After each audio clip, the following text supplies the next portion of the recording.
gurba qarree soorata onnee jaalala simboo gurraa malee kottumee godoo jaarrannaan eefalaan dhabuu namni falee wal hubachuu dhabuu keenya rakkina rakkuu kana dhalee waa adda simboon kee sirraa namni bareedni of kenneessi eega miitu adda kee beenu shaggar faana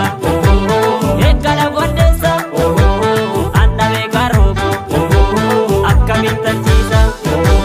kan biraan barbaadu sin jala dhugaadha eenyummaan kan keetu aananaaf gahaadha akkan gosne guute kumbii warra keenya dhaalota burruuti taatirta fakkeenya sanyii warqii tuumoo intala asiiti sirra calaqqisa oromummaa kee